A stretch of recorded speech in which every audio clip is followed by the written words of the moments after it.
मेरे प्यारे बच्चों, बोर्ड का एग्ज़ाम शुरू हो चुका है और हिंदी भी अब नज़दीक ही आ गया है। तो मैं सोची कि भेड़ और भेड़िए वाला चैप्टर भी आप लोग को वीडियो बनाकर डाल दूँ ताकि आपको पढ़ने में सुविधा होगी। ये भेड़ और भेड़िए चैप्टर जो है, इसमें हमारे नेताओं के द्वारा जब तक चुनाव नहीं होता है, मत प्रदान नहीं मिलता है, तब तक बड़ी-बड़ी सब्ज़ बाग वो लोग दिखाते हैं। यानी बड़े-बड़े सब्ज़ बाग का अर्थ मतलब तरह-तरह की ख्वाहिशें आपको दिखाएँगे, यह कर देंगे, वह कर देंगे।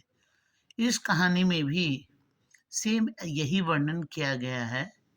भेड़ जानते हो, वूल जिसको बोलते हैं, जिससे हम लोग ऊन निकालते हैं और भेड़िए, ठीक है?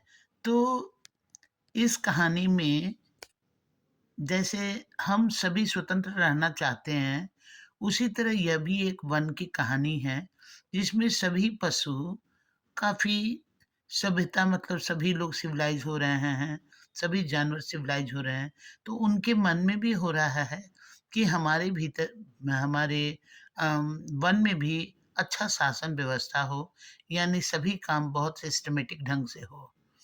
और तब वो लोग क्या विचार करते हैं कि हमारे वन प्रदेश में भी प्रजातंत्र यानी डेमोक्रेसी की स्थापना हो और हमारे भीतर भी पशु समाज में जब वो लोग सुने कि इस तरह से डेमोक्रेसी का स्थापना होगा, तो वो लोग के भीतर एक क्रांतिकारी परिवर्तन के कारण खुशी की लहर दौड़ पड़ी और वो लोग सोचे कि अब हम लोग का सुरक्षा का दिन आ गया, अब हम लोग सुख समृद्धि से रह पाएँगे। अब वन की जो कहानी है, ये इसमें भेड़ जो है, वो बहुत इनोसेंट होती है। तो भेड़ बहुत ज़्यादा मात्रा में है, यानी बहुत है, 90% 90% लेकिन भेड़ इतनी इनोसेंट होती है कि वो ईमानदार, कोमल मतलब बिल्कुल निर्दोष पशु होता है। इवन और बहुत डरा-डरा सा रहता है। तो यहाँ पर भेड़ों की संख्या ज़्यादा है और भेड़ की संख्या ज़्यादा होने के कारण जानवर उनसे जो बड़े जानवर हैं, वो जानवर उस पर हमेशा हावी होते रहते हैं। तो यहाँ पर इस कहानी में लिखा गया है कि भेड़ जितने जब सुने कि अब वन में प्रजातंत्र की स्थापना होगी और अब हमारा सुख समृद्धि का दिन आएगा, तो वो लोग सोचे कि चलो अब हमारा भय दूर हो गया। अब जो हमारे वन में कानून बनाए जाएँगे, उस कानून में कोई भी जीव किसी जीव को नहीं मारेगा, सब खुशी से सब जिएँगे और जीने देंगे। और सब हम सबों के बीच में स्नेह, शांति, बंधुत्व का स्थापना होगा। लेकिन इस तरह का जो खबर चारों ओर फैला, तो जो भेड़िए थे, वो लोग चिंता करने लगे कि अरे! ऐसा यदि वन में हो जाएगा कि कोई जीवधारी किसी को नहीं मारेगा, तो हम लोग खाएँगे क्या? कैसे रहेंगे? अब तो हम लोग को फिर ऐसा संकट आ जाएगा कि खाने खाने के लिए मोहताज हो जाएँगे। तब क्या हुआ, सारे भेड़िए ये सोचने लगे कि अब हमारा बुरा दिन आ रहा है और भेड़ों की संख्या इतनी ज़्यादा है कि निश्चित तौर पर उसी का कानून बनेगा, वही उन्हीं का बहुमत है और उन्हीं की पंचायत में उनका बहुमत होगा, वही लोग जीतेंगे और वो अपने ही ढंग से कानून बनाएँगे कि कोई जीव किसी जीव को ना मारे। अब इस तरह का तब ये सोचने लगता है सारा भेड़िया कि क्या अब हम लोग को घास खाना पड़ेगा? अब जैसे-जैसे चुनाव का दिन नज़दीक आता जाता, तो जो भेड़ है, वो लोग काफ़ी खुश होते कि चल अब हमारा वन का सारा नियम कानून बदली होगा और हम लोग शांति से रह पाएँगे। लेकिन जितने भेड़िए हैं, सब मन ही मन बहुत भयभीत हैं कि अब ये चुनाव में हम लोग का हार निश्चित है और जो भेड़ है वो जीतेंगे और जीत कर जो कानून बनाएँगे, उस कानून के आधार पर तो हमको खाना तक नहीं मिल पाएगा, यानी हम लोग कोई जीव को मार भी नहीं पाएँगे।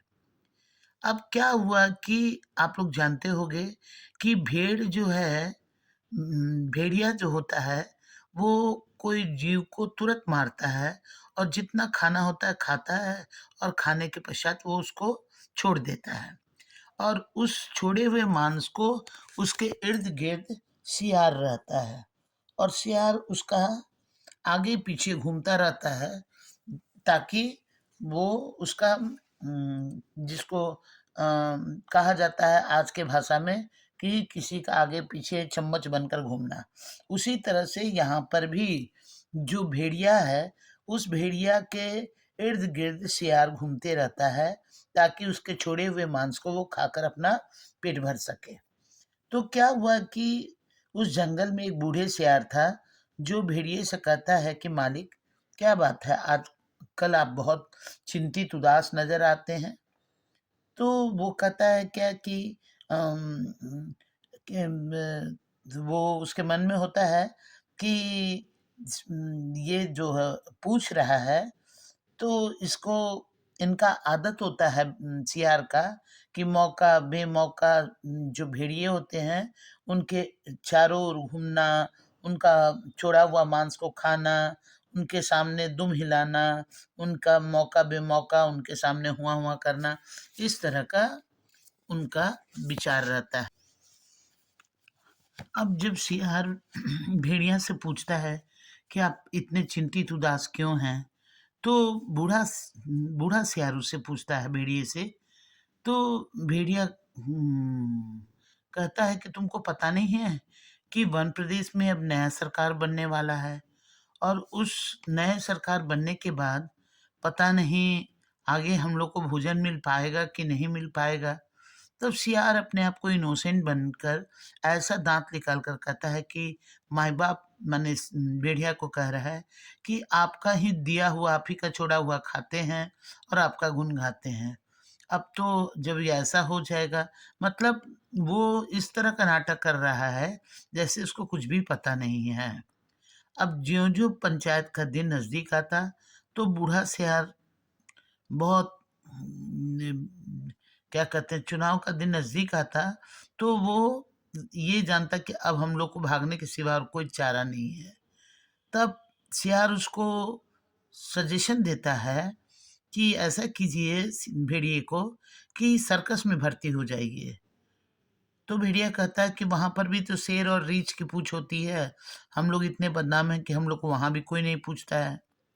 तब फिर सियार कहता है कि अजायब घर में चल जाइए।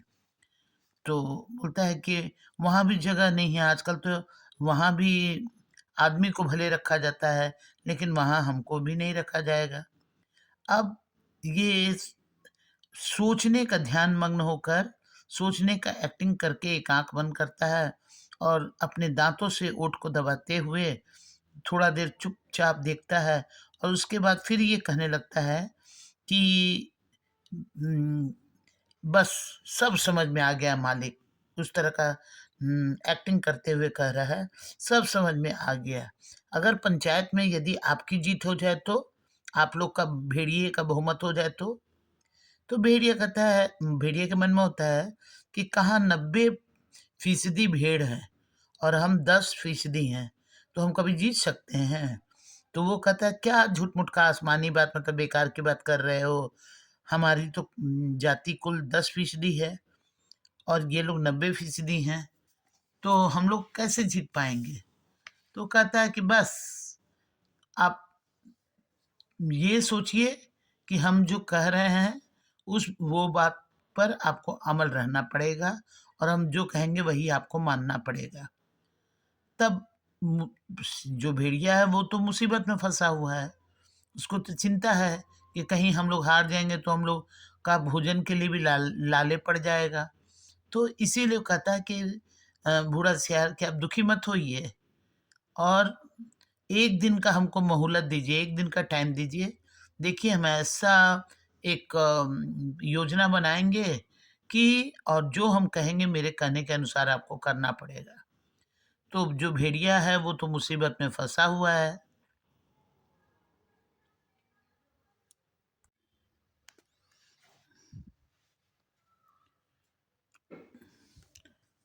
तो मुसीबत में फँसे हुए भेड़िए ने सियार को अपना गुरु मान लिया और कहा कि ठीक है, जो तुम कह रहे हो सब मैं मानने को तैयार हूँ। दूसरे दिन बूढ़ा सियार 3 रंगे हुए सियार को लेकर आया और एक पीले रंग का था, दूसरे नीले रंग का और तीसरे हरे रंग का। भेड़िए ने देखा और पूछा, ये कौन है? तब बूढ़ा सियार कह रहा है, ये भी सियार है सरकार, लेकिन ये रंगे हुए सियार हैं। आपकी सेवा करेंगे, आपके चुनाव का प्रचार प्रसार करेंगे। भेड़िया सोचा कि यह इसका बात कौन मानेगा, ये लोग तो छल कपट के नाम पर बदनाम है ही। तो सियार ने भेड़िए का हाथ पकड़ के बोला कि अरे आप बहुत भोले हैं सरकार, रूप रंग बदल देने से तो आज के जमाने में तो आदमी जो है, जहाँ रूप रंग बदल जाता है तो बिल्कुल परिवर्तन हो जाता है, तो ये तो सियार है।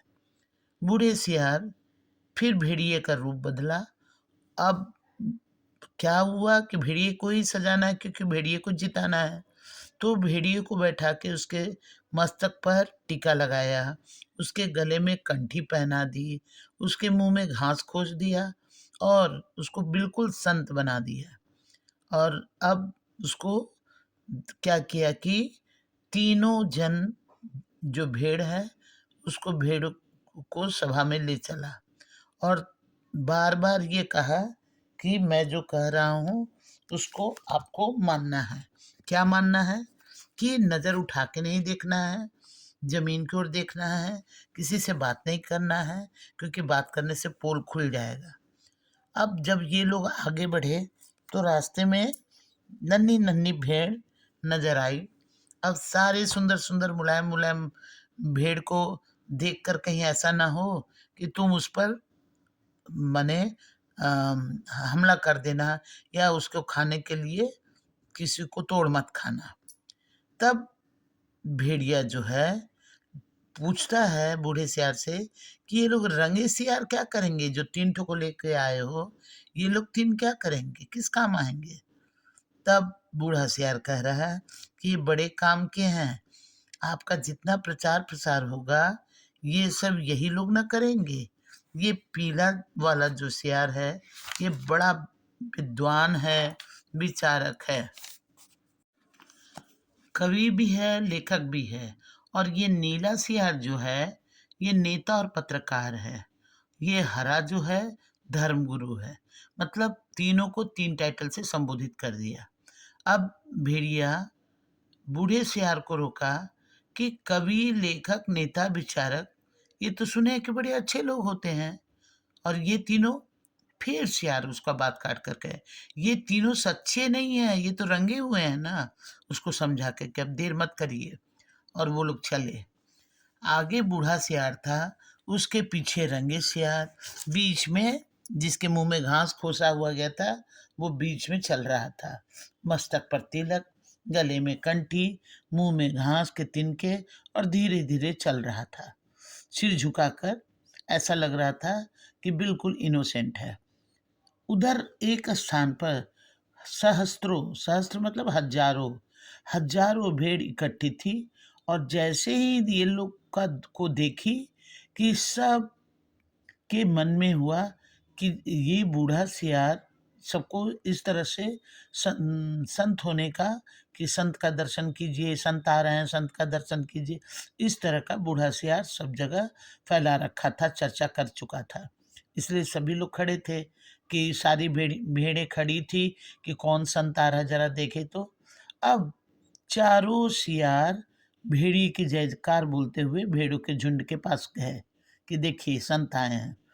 तो बूढ़े सियार जो था, वो एक बार जोर से संत भेड़िए की जय, इस तरह से बोलने के लिए कहा। अब भेड़ तो पहले से ही वहाँ यहाँ वहाँ सब सियार लोग के साथ साथ जय ध्वनि कर रहा था। भेड़ ने देखा तो बोले, अरे भागो, ये तो भेड़िया है। अब उस बात को किस तरह से दबाकर बूढ़ा सियार उन लोग को विश्वास दिलाता है, किसको, भेड़ को, कि भाइयों बहनों, तुम भय मत करो, ये भेड़िया तो है, पर ये बिल्कुल संत हो गया है, ये हिंसा करना बिल्कुल छोड़ दिया है।